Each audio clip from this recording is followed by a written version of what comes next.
Hey there, Indiana. Good evening. Welcome to the third in our series, which we are titling this week at the Indiana Statehouse. Here, a collaboration between Progressive Indiana Network and the good folks at MADVoters, who provide the most indispensable education and advocacy information in the state. And they're doing a great job tracking all the legislation going on at the State House for us. And their director of advocacy, Kaitie Rector, is here with me this evening to fill us in. Kaitie, how you doing tonight?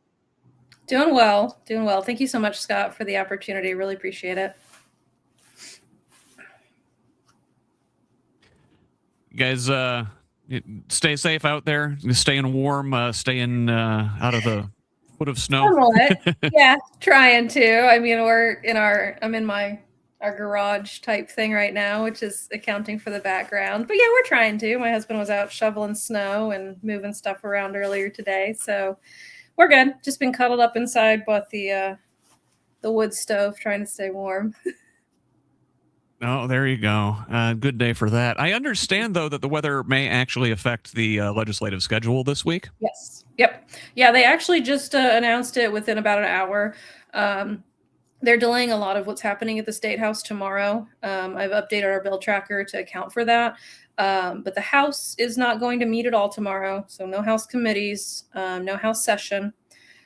Senate, the floor is meeting, the Senate session in the afternoon, but the Senate committees are not. So, Clear.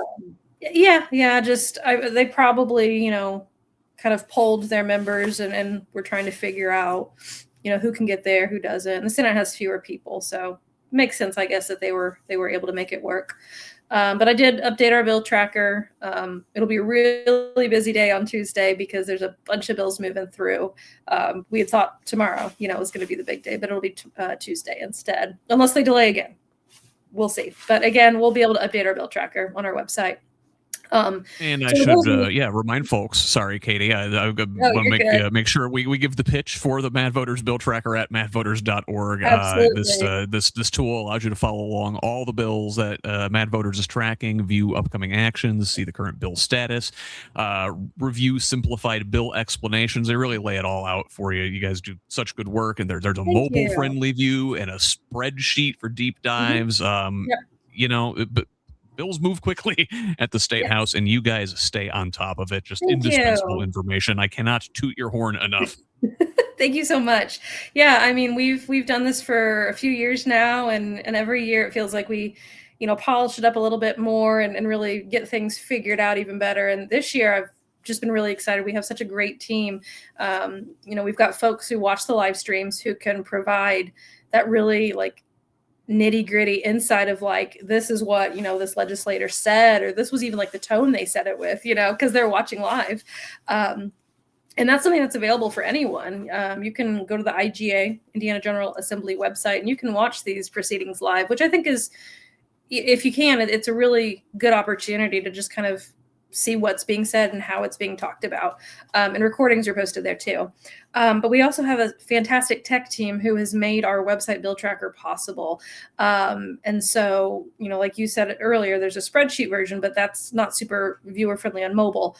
The redesigned Bill Watcher on the website for this year works great on mobile, and you can even take a screenshot of the bill. You can see the contact info, who to call, where the bill is in the legislative process. So we really just strive to make it as accessible and easy as possible, because these are bills that impact our everyday lives, and yet taking the time to break them down and understand what they mean and what's happening, that takes a lot of time. People don't have that time. So we're there's so much. There's all the legal mumbo jumbo and the confusing language that's kind of in there intentionally to make it hard for these things to parse, and such valuable stuff. So, Kaitie, give us the kind of lay of the land. Where are we in the session right now? This has been a weird one. So, you guys all remember last month, I mean, almost 6 weeks ago now at this point, we defeated redistricting. Yay. And so instead of that being a special session, it was actually the 2026 session, even though it wasn't 2026 yet. But it was in the window where they could call it that. And so they spent 2 weeks there to do the redistricting or try to, and it failed. And so what they're trying to do this year is expedite things so that they can finish up like 2 weeks earlier. Now, this was already going to be a short session because this was a non-budget year. In the budget, it takes longer to develop. So that one goes, through April. Typically, in a shorter session like this, we would see it into March. They're wanting to finish by the end of February. Now, is Mother Nature going to cooperate at this point? I don't know. Yes, we will see. Won't we? One day, but we'll see. So that means that, things are moving quickly, and we are already approaching the halfway point. So we got started with this at the beginning of January, basically, except for the weird 2 weeks in December. And so this upcoming week, we're going to have House bills finishing up in the House, Senate bills finishing up in the Senate. And then we have what's known as crossover. And so that will happen basically like this coming next weekend. Any House bills that are still left over and to be still alive, they have to have passed this committee hearing. Your audio. Oh, are you losing me? There you are. Sorry. Okay. Yeah. Holler at me if that goes out. How much did you lose? How much did you repeat? Not much. Just okay. a couple seconds. Yeah. You're okay. Good. Okay. Yeah. So all the House bills that have tomorrow was going to be the big day. With a delay, I guess they're going to make it Tuesday instead as this big deadline day, which is the committee deadline. So the bills need to be heard in committee in order to move forward. And only, a small fraction of the bills are actually even scheduled for the hearing. And that's at the discretion of the chairperson. And so, we'll have a lot of bills that die basically after Tuesday because they weren't scheduled for a hearing. So then the rest of the week, they'll finish out the process in the House, they'll finish out in the Senate, and then we cross over. House bills go to the Senate, Senate bills go over to the House. They get reassigned to a committee, and then same thing. The committee chairperson has the discretion of whether or not they want to call up a bill for consideration. And the committee part is where we have like our opportunity for public comment, public testimony. Usually like 2 to 3 minutes is what they limit. But that's really valuable. I mean, that's when we, the people, can come in and speak to these legislators. You can also, of course, always call and email your legislators, but the committee is valuable because you're addressing a group who has a lot of power, either changing a bill for the better, stopping a bad bill, or amending it for better or for worse. And so that's kind of where we find ourselves right now is approaching crossover. And so you'll see on our bill tracker, I've already gone through and marked a bunch of bills like as dead because they're not on the schedule for Monday, well, Tuesday now, meaning they're dead. The thing is as we go through the process, bills get amended, changed. Lawmakers can pick out, language from a dead bill and amend it into a live bill. So, it's zombie bills. The zombie bills, yeah. So we have to be vigilant for that. So, some of the bad bills that we might talk about tonight, they may die. They may continue through. There may be bills that we don't talk about tonight that all of a sudden here in a week or two we're like, whoa, we need to take action against this. And so that's why our bill tracker on our website, MADVoters.org, is dynamic. It's live. Any changes we make on the back end, you guys can see instantaneously too. And so that's something that we check throughout the day and we're making updates to. It's not one of those things where you have to wait every night and you're like a day behind. You can see what's happening as quick as we can post it. Yeah, well, let's get into it then, Kaitie. We'll start, I guess, with the supermajority's priorities. That's a rhyme. Didn't intend that, but so the House, their top two bills were concerning housing affordability and utility affordability, which, hey, sounds like a great idea. Yeah. I always wonder with our supermajority, what are they really up to? But it's promising potentially. Where are we at on those two? I think so. Yeah. I mean, so yeah. The housing bill right now, it's huge. It's one of those things, you don't want to just say we unilaterally support or unilaterally oppose it, because it's a massive bill and it can still dramatically change. The concern with this one, they're wanting to increase the supply of affordable housing, which that's great. But there's some concerns that, are we getting to the point where we're deregulating too much and we're making things that are unsafe, or things that just are overruling local control, basically. So there's a little bit of concerns there, but there's still potential with that House bill. The utility bill overall right now looks better. When we look at like the committee votes, you can see that there is some split with like the housing, where not all lawmakers are supporting that housing bill. But, like, you look at the utility bill and it's passed unanimously out of committee. So that one seems a little bit more promising, the 1002. It's going to be up for the second reading, which is like where the whole House or the whole Senate can offer amendments. And so that was supposed to be tomorrow. It is now Tuesday because of the weather. And so we'll hear lawmakers kind of debate the bill, offer changes to the bill. With it being a Republican supermajority, they control every committee, and they have such a large number that if they want to pass a bill a certain way, they can do it.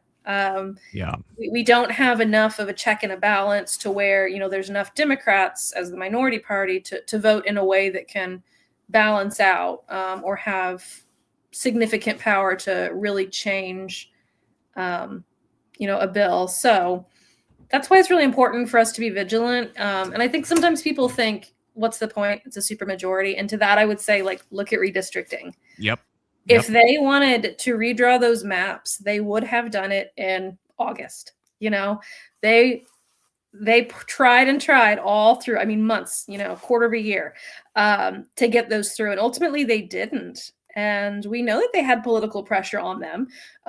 We know that some members of the supermajority vehemently opposed it just because it was so anti-democratic. But we also know some of them, the only reason they did oppose it is because of political pressure of their constituents. So yes, we are in a supermajority situation, but that doesn't mean that we just shut up and don't try. We still make our voice heard. It still counts. It's just, we have to work twice as hard to, well, so it's weird this time, I feel like, because with the redistricting fight, the House went right along with Trump. It wasn't really up for debate. They went ahead and passed it pretty comfortably.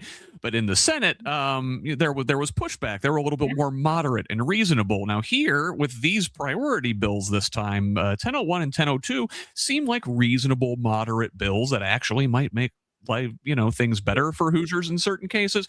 But on the Senate, they went in with I think a hard culture war bill for like their one priority item, and that's SB 1. That's Chris Garton. We've talked about him in this space many times before. That guy is scary.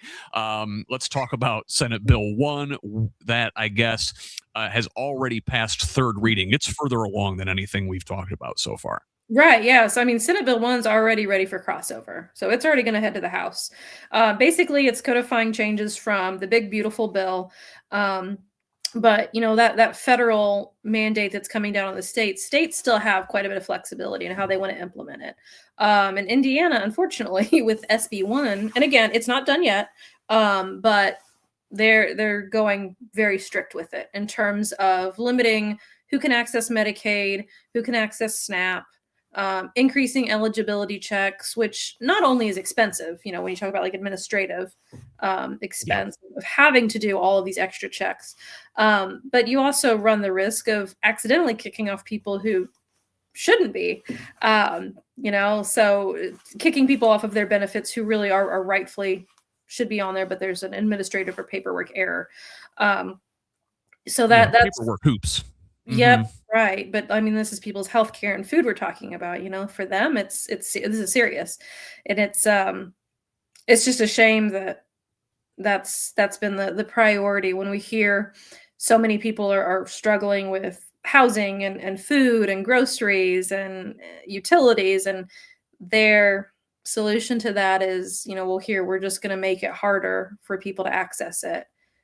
kicking people off and saying, look, now we only have, this many people who are on SNAP and Medicaid, that's, the problems are still there. It just maybe looks like you've resolved a problem, but all you've done is just kicked all these people off who still have great needs, but now they don't have the hand up that they needed.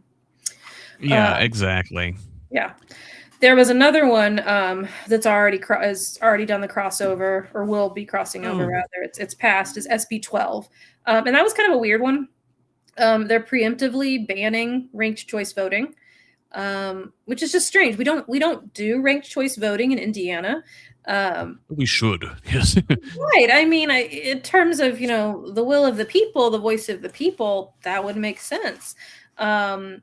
And I think it helps sort of even out some of this polarization. So for them to target ranked choice voting and say, this is something that we'll never do in Indiana, just why? We have one of the worst voter turnouts in the country. We should be improving voter education and voter access, not making it harder. And unfortunately, as we've seen in years past, that's just not the priority. So those are kind of the ones. And they say it's too confusing, right? Like people don't know how to make a list. I mean, we've all gone grocery shopping. We all read BuzzFeed articles. We know how to make a list. Right. And I mean, other states do it successfully. So it's just a shame. It's really a shame that, they're basically saying, oh, the voters are too dumb. No. That's not, and conservative states too. It's not just like New York City that uses ranked choice voting. They use it in Alaska to pretty good effect. Yeah. So let's look at what else we got. Continuing on these sort of culture war issues. Obviously, a big one is immigration. Senate Bill 76. The author is Liz Brown. Oh, there's Chris Garton again. Just the murderer's row of some of our worst legislators. So what is this bill attempting to do? We're concerned with SB 76 because it's just strengthening the enforcement of immigration laws, and we anticipate that it's going to be up for the final vote. It's already passed the second reading. It's been amended by the Senate, and so they'll put it up for a vote probably this next week. I would assume they have to if they want it to go over to the House. We know that this has been a big priority. They're wanting to focus on immigration. It's just immigration has become such a scapegoat, we know this. I mean, we just, witnessed the murder of someone in Minnesota for protesting ICE. I mean, this is something at the top of everyone's mind. And it just, I think, is becoming more and more obvious to folks that, this euphemism of we're keeping our community safe or we're deporting all these criminals, it falls apart. I mean, that's not what's happening. Nor is it something that should really be happening. That's not really the issues facing Hoosiers, is this bill even necessary? Are we not fully cooperating with federal immigration authorities already in the state of Indiana? I mean, is this a demonstration of our fealty to Trump? Is this hey, look, we're going to do the things so you don't have to, don't come pick on us like Minnesota?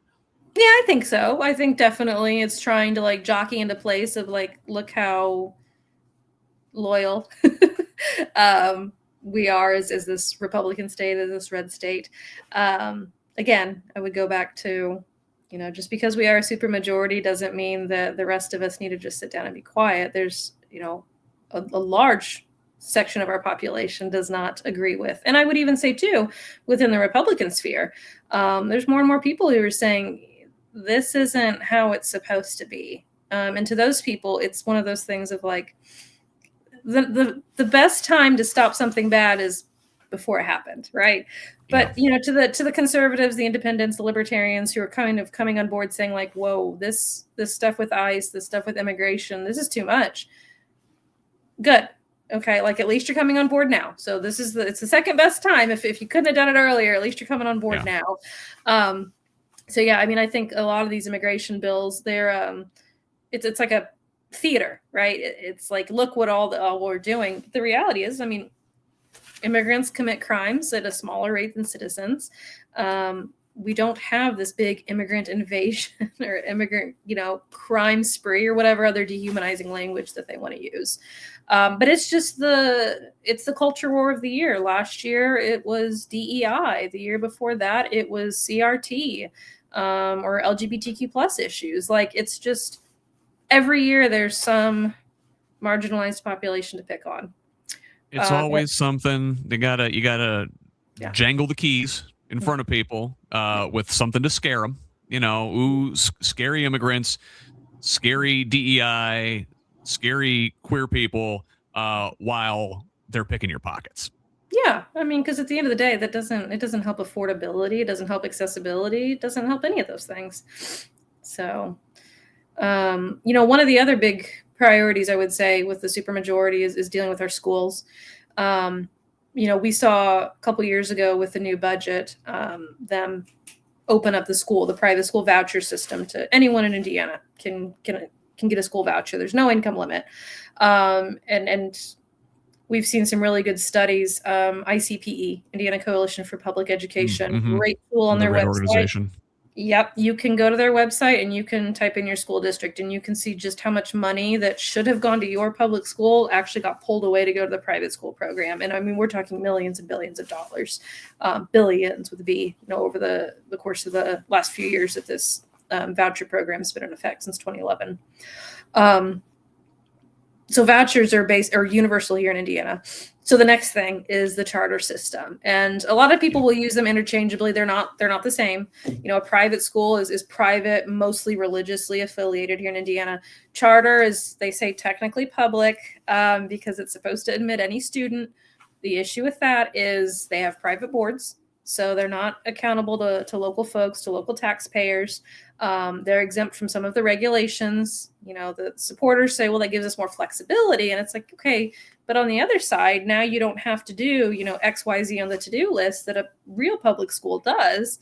And yet you're saying, well, I'm a public school. It's like, well, no. I mean, it's like we're sort of comparing apples and oranges.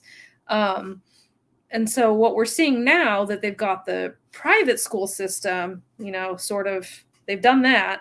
Now they're focusing on charter schools. So how can we convert more of our public schools into charter schools? How can we consolidate and allow more charter schools to open under a single authorizer or a single supervisor, basically? Less oversight is the problem. Less oversight from voters, less oversight from the public. And our charter schools do have, unfortunately, a documented history of fraud and misuse of dollars.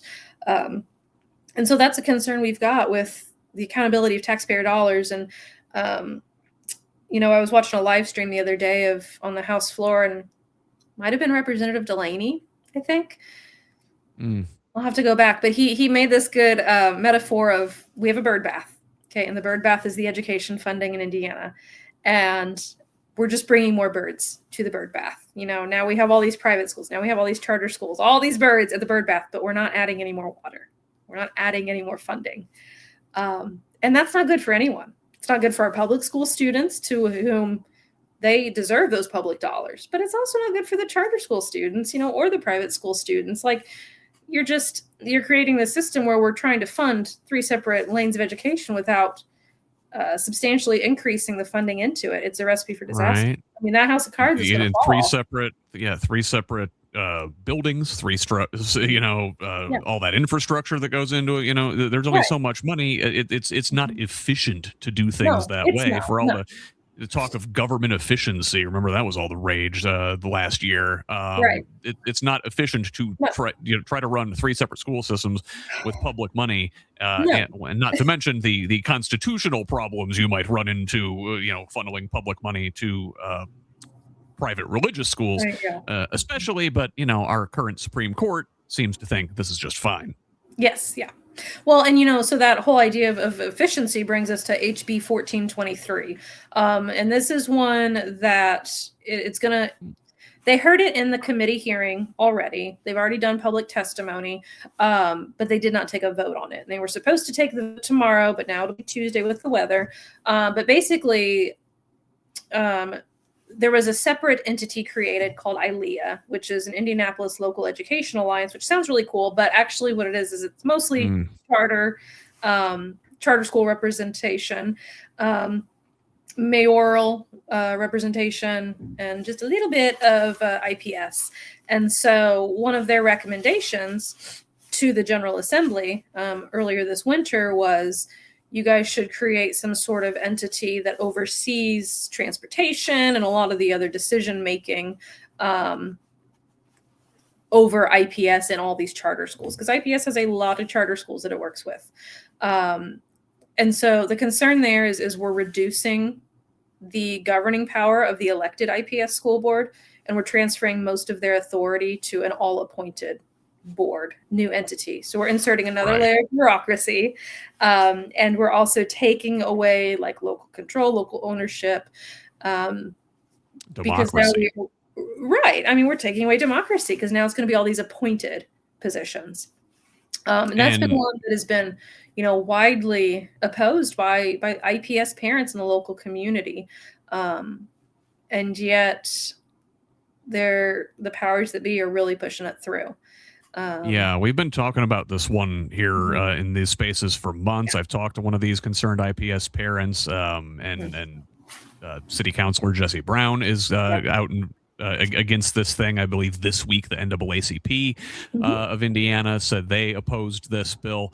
It subverts the locally elected, democratically elected school board to this appointed board, which is, stacked with donors to the mayor and to the state reps. Funny how that works, that the Republican state reps and the Democratic mayor of Indianapolis all have the same donors. It's a big club and we ain't in it. Yeah. And it's just, it's not like we don't have data. I mean, we look at other states who have, moved to more of this privatized system and moved away, more into like a school takeover. We have, years now here in Indiana, and it just shows that when you're moving to more privatized systems, whether it's a real private school or it's, the charter school, and they say, well, it's a public charter. It's like, with a private board, like, you're sort of splitting hairs here. They're both privatization, and the outcomes don't support it. Your graduation rates aren't better. In fact, public schools have much better graduation rates than charter schools. It's not supported by evidence, but where it is it's money.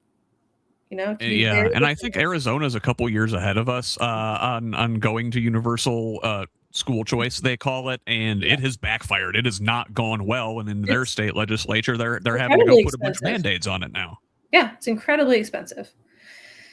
There was some good news, like along this lines. Wasn't there was a similar bill meant to take over the South Bend community schools in the same fashion? That one died, didn't it? Yeah. Senator Linda Rogers, I think, withdrew it. I would imagine she probably was facing a lot of significant public outcry. She wanted to, her bill would have taken away the elected school boards in South Bend. She did withdraw it. Keep in mind, that can come back as a zombie bill. It can come back as an amendment. If not this year, then maybe next year. So I think it's valuable just to see, and you can see all the bills that are filed at IGA, at the IGA website. And I think it's valuable just to kind of look through them. And that's why, like, on our bill tracker, we've also left up all the bills that are dead. We've just marked them as dead, but I think it's good to just see, like, where the lawmakers' heads are. What are some of them? Dead, but potentially a zombie. Yeah, it's good to see what's coming. And I think it also is, as frustrating as it is, it's good to see, like, what were some of the good bills passed? Like, they didn't happen, but it's good to see, that they could have. Yeah, you could see which representatives are putting out good stuff, at least, for consideration going into the elections in November. So their education bills have been very much about deregulating the private education space in a way, and there is a bill, a big environmental deregulation bill that's also up for debate currently. Yes, right. There are some quite a few fantastic environmental and consumer advocacy groups out there here in Indiana. And so Citizens Action Coalition, Hoosier Environmental Council. Like there's a lot of them doing really good work. SB 277 is one that was brought up by one of those organizations to us recently. And that's one we've added to our tracker because of the impact. We're focused on civic empowerment and equity and quality of life for people. And so, that's why we looked at this particular environmental bill and said, this is in our scope because it broadly deregulates environmental protections. Deregulation isn't even the right word. It guts it.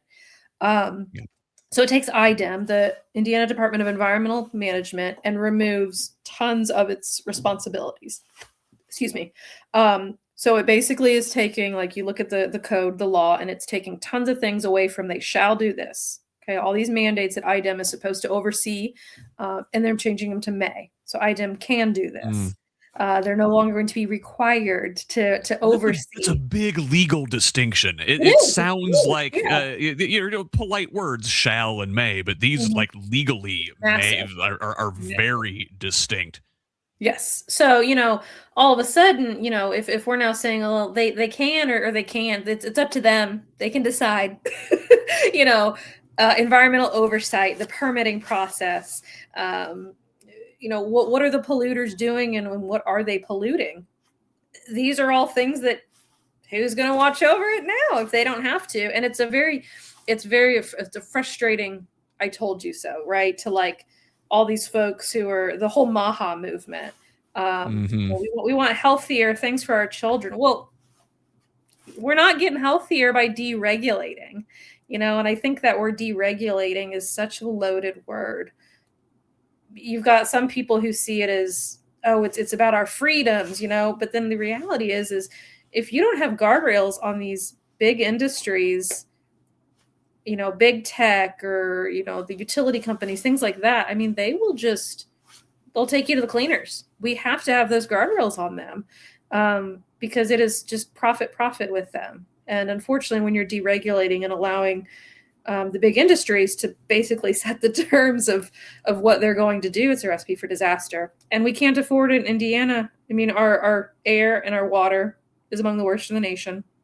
Yeah. Our utility bills are one of the highest. And our governor is very, very excited to bring nuclear power and data centers here to Indiana because he says it's going to create jobs. Well, with what infrastructure? I mean, the winter storm that we have, we were all getting alerts of, lower your electricity usage because the strain on the grid's going to be so high. Yeah, you think the data centers are getting those alerts? Yeah, I mean, we're going to add even more to it. So it's just the deregulation, whether it's with housing or utilities or environment, what it ends up doing is basically you're just making loopholes, for big entities, big corporations, big industry to exploit with all their big fancy lawyers.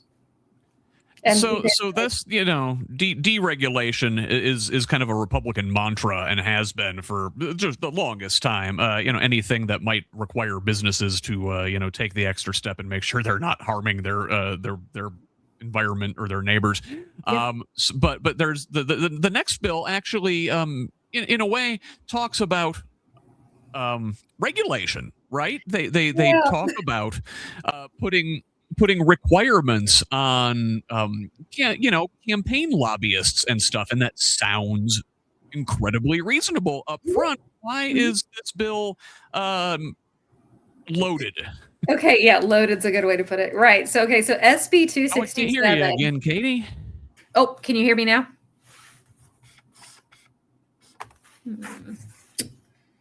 Let me see. Can you hear me now? No. Oh, no. I don't think it's me. So I'm going to talk about you go ahead, 267 here for a minute while Kaitie figures out her audio here. But so under the guise, do I hear you? I think I hear you. Oh, can you hear me now? Yeah, there you are. Can you hear me now? Good? Yeah. Okay. Yep. That was weird. Okay, good.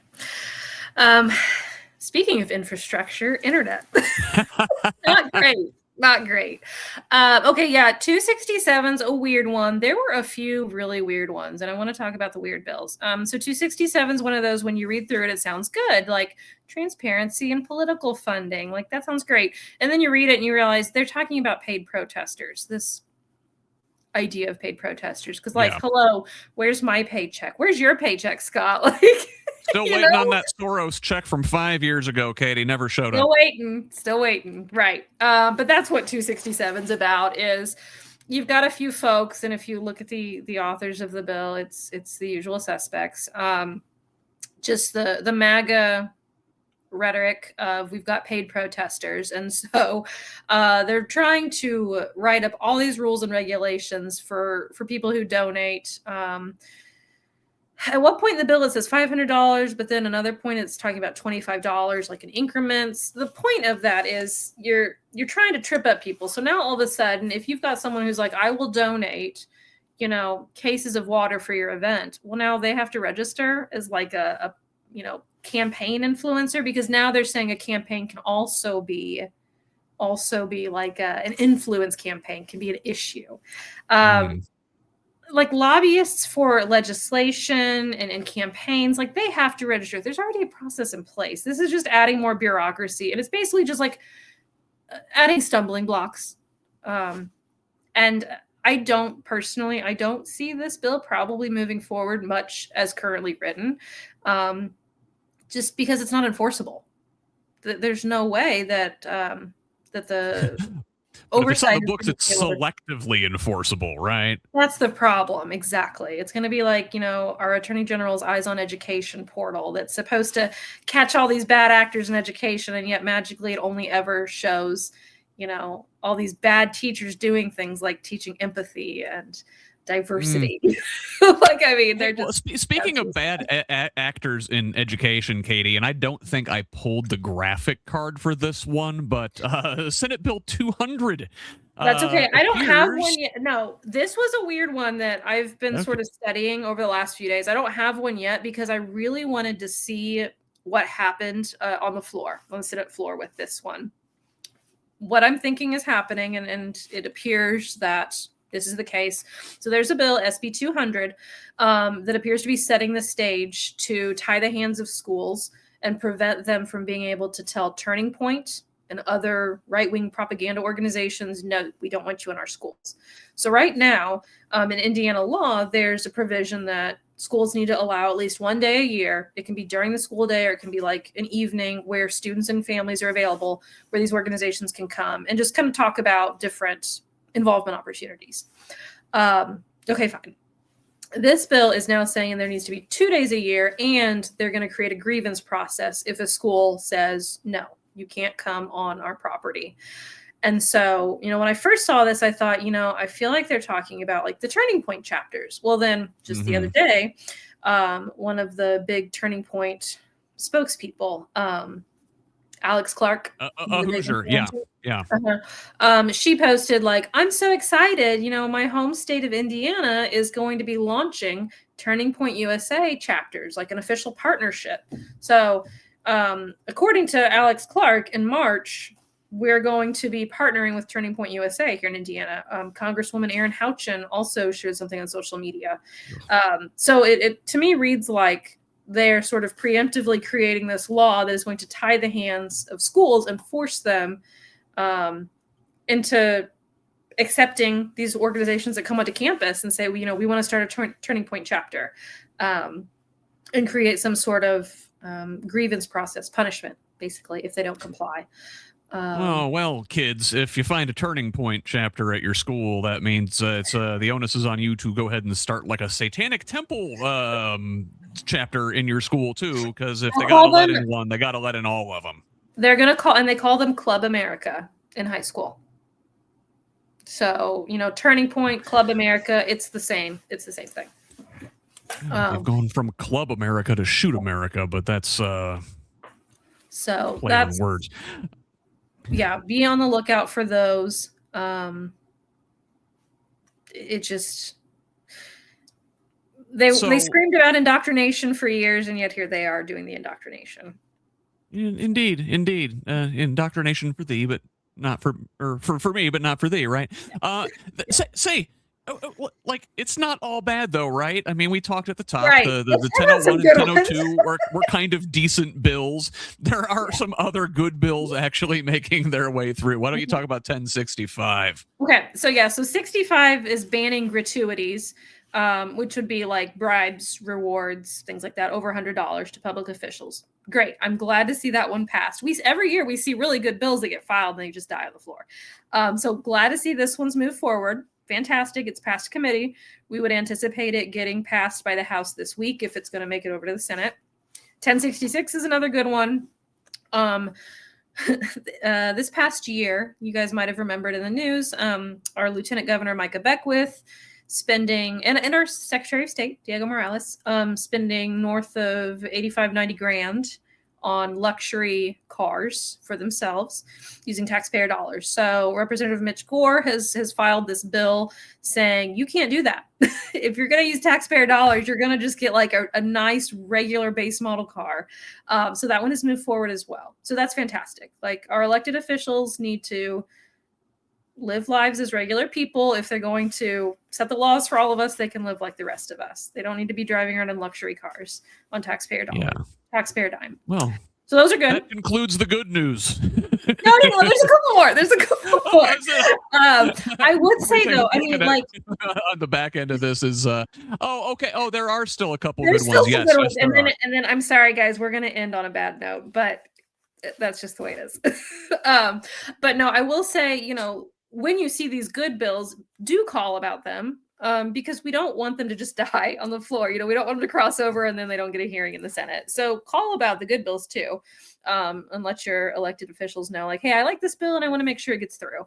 And you guys can kind of see on the screen, when you go to the website, it'll ask you for your location. And the reason why it asks that for the bill tracker part is because it will tell you what House and Senate district you're in, and it'll give you your representative's direct number to like their assistant's desk. You don't actually talk to the lawmaker themselves. You're going to talk to their legislative assistant. No, you don't get to talk to the lawmaker yourselves. Yeah, no, they don't do that. So a lot of times, you'll get their voicemail. But that way you can actually leave a voicemail. Otherwise, if you're just calling a switchboard, it's only open during the week. But the numbers that we're going to have on the website, if you allow the location, it'll go to like a desk with voicemail. Jessica was adamant that we emphasized this last week. You guys do not collect that location data. No. It's just so people I don't even know what you do with it. No, I mean, you can turn it off if you don't want it. That's fine. But I think it's helpful, because it just tells you exactly who to call. But no, I don't know what we'd even do with that data. I don't know. Yeah. So here's a good bipartisan bill. This was good. Here, right? So this was a bill. Senator Fatty Cadora put this up last year. It was a Senate bill. It passed the Senate like unanimously or nearly unanimously, and then it went to the House and it just died. Like, what?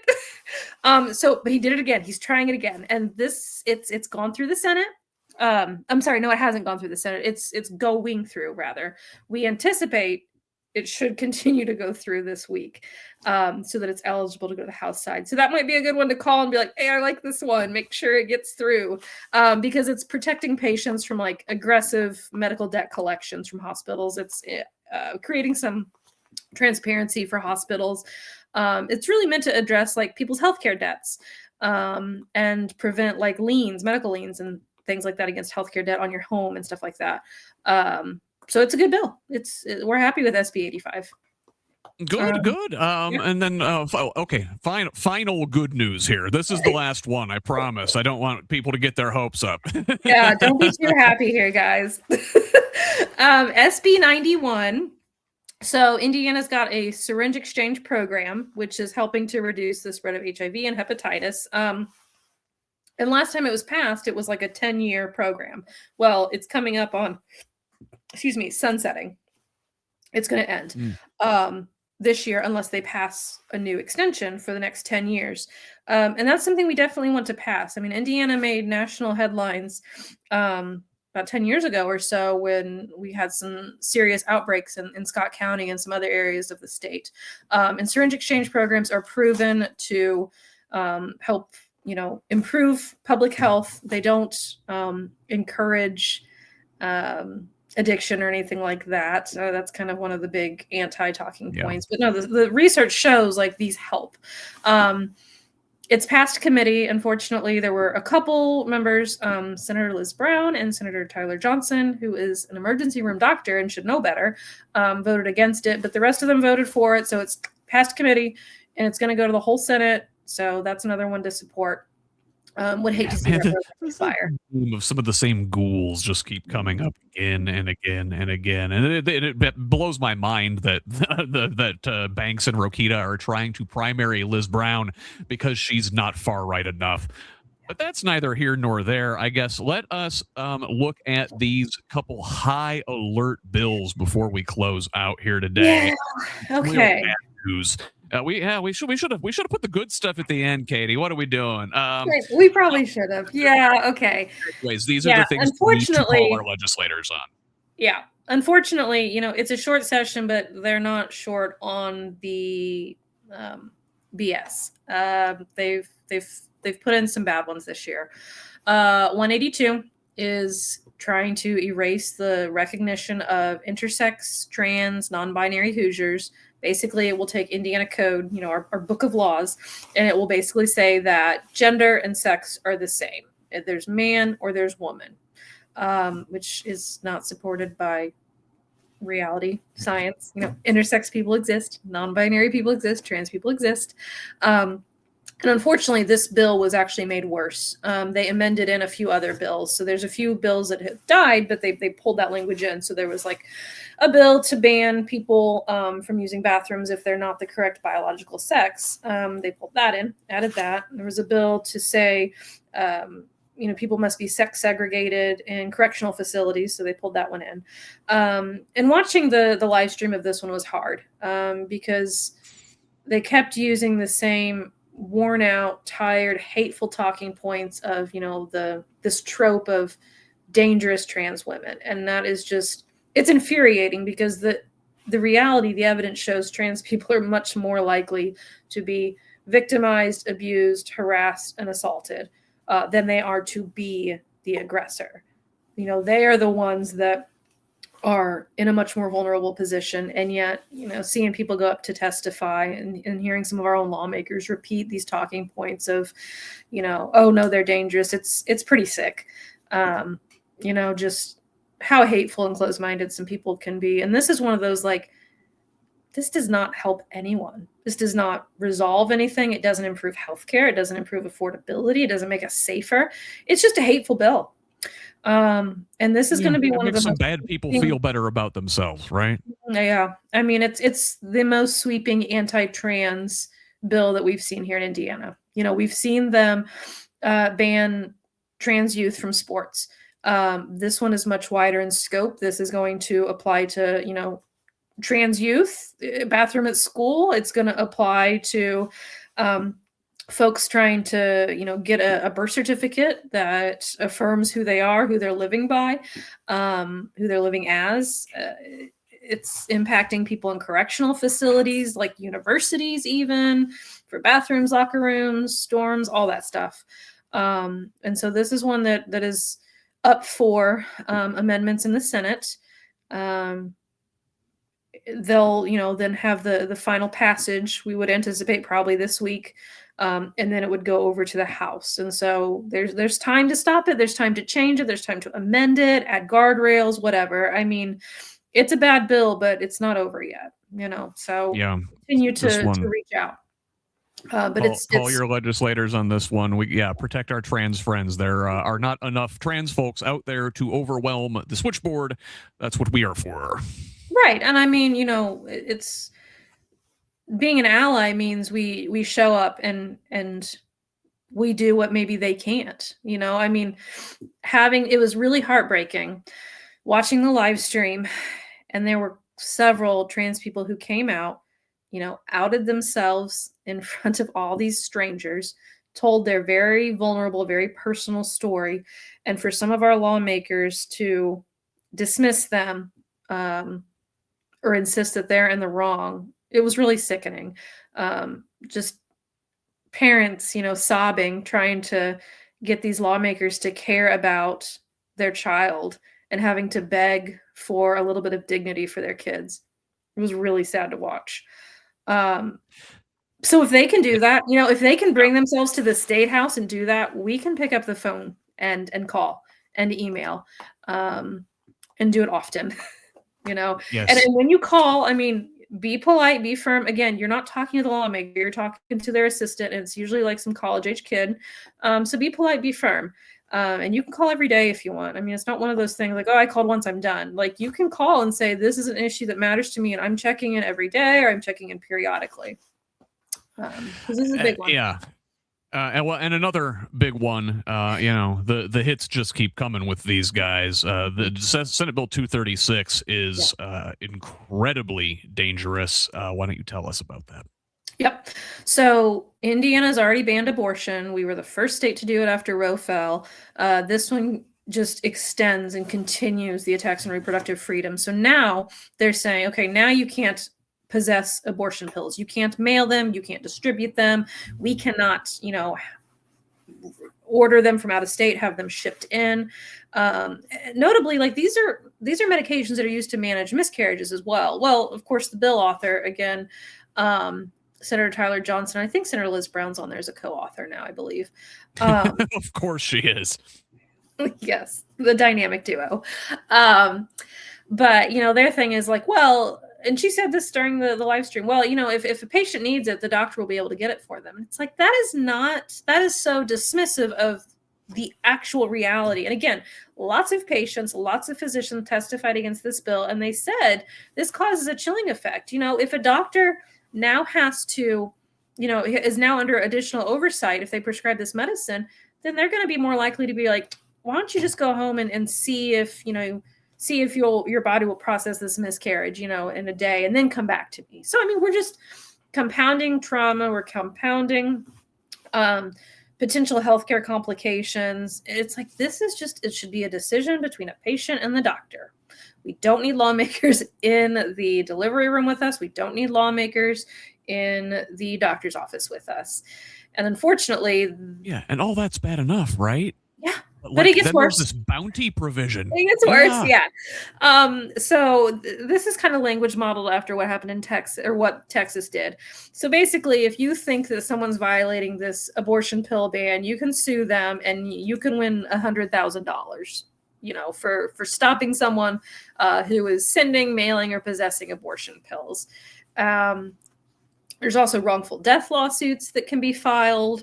So, I mean, this just has the potential to completely overwhelm not only our healthcare system, but our legal landscape as well, and be very costly.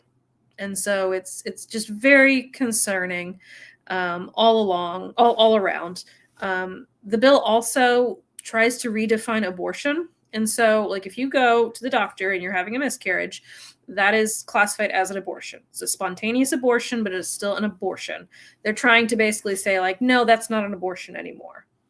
It's like, well, you can't move the goalposts, people. Like, the doctors the whole healthcare industry says. It's like the trans bill too. They're trying to say that things are a certain way when they are verifiably not that way.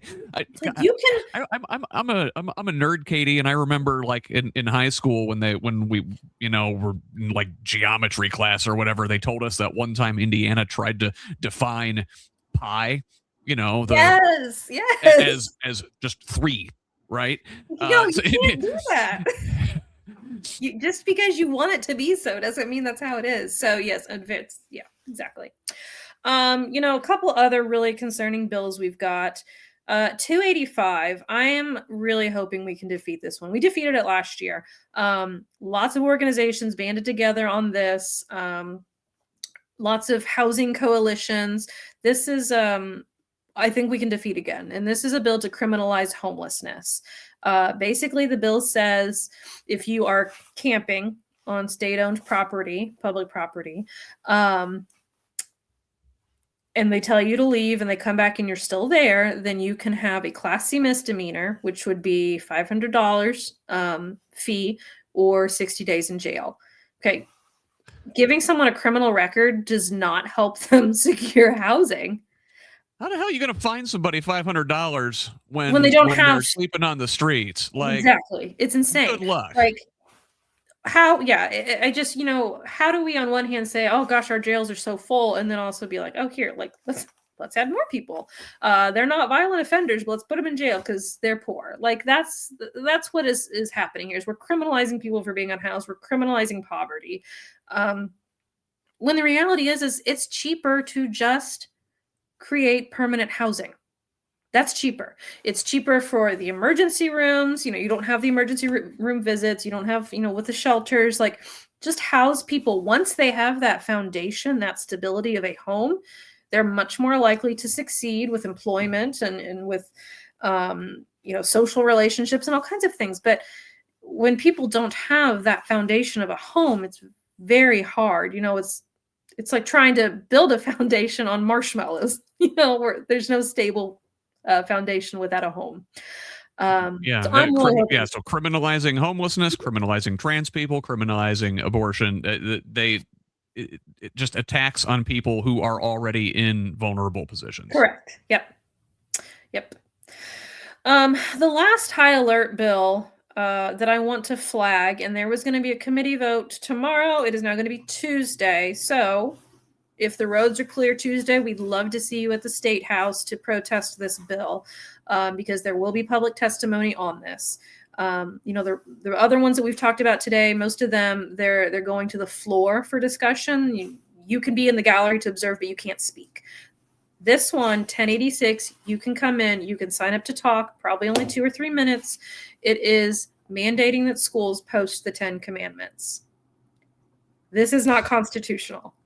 The Supreme Court said in 1980, you cannot do this. And then Indiana said, hold my beer. You can't do this. But they're going to try anyway, and other states have tried as well. And it's frustrating because all this is going to do is lead to some sort of protracted legal battle that's going to cost lots of money. This does not help our schools. We hear in these education committee hearings, we hear from some of these lawmakers, we need to deregulate schools, we need to reduce mandates, we need to improve local control. This is the complete opposite. It's hypocrisy. And the worst of it, I think, Kaitie, is that we just talked about these 3 bills where they are spending their time and our state resources attacking the least of these, and then they have the audacity to go call themselves Christians and put this thing through the Statehouse. We've only got a couple minutes left here, Kaitie. Why don't you take us home and remind folks once again where they can find MADVoters and your fantastic bill tracker. Thank you. MADVoters.org, and there's on the home screen, you can click on bill tracker. You can also follow us on socials. We're most active on Facebook and Instagram. You can also find us on Blue Sky, Threads, TikTok. And we post regularly with updates, but if you go to that website, you'll be able to follow along with the bill tracker and get in touch with your lawmakers. And if a bill is in the committee stage still, there will also be the committee chairman's or chairwoman's contact information. Even if that's not your assigned state rep or state senator, you can still call the chairperson. You can say, I'm calling because they're the chairperson and they're the one who decided to bring this bill up. And you can definitely leave a message with them. I do that all the time. I've only gotten pushback like one time, and I told the assistant, I said, I understand what you're saying. Like, this person is not my representative, but I'm calling them because they're the chairperson, and I want them to hear from me directly instead of having to play telephone. Again, be polite, but be power comes great responsibility, and it means taking those calls. Yeah, so you can absolutely call the chairperson on the bills assigned to them. Once they leave committee, then it's going to the full Senate, the full House. Then you just call your state rep or your state senator. But for the bills in the committee, definitely call the chairperson too. You can email as well, but the calls are most effective. Just that little extra, I think. It's something about having the phone on the desk ringing all day. Yeah. It puts the fear of God in folks. Yeah, I think so. Yeah. Well, very good. Kaitie, thank you so much for being here. Always appreciate seeing you and all the fantastic information and context you provide. Thank you. Hopefully things go well this week at the Statehouse. Either way, we will see you or somebody from MADVoters next week for another update from the Indiana Statehouse. But until that time, on behalf of my guest tonight, Kaitie Rector, I am Scott Aaron Rogers, and love each other, Indiana. Thanks, everyone. Bye, Scott. Thank you.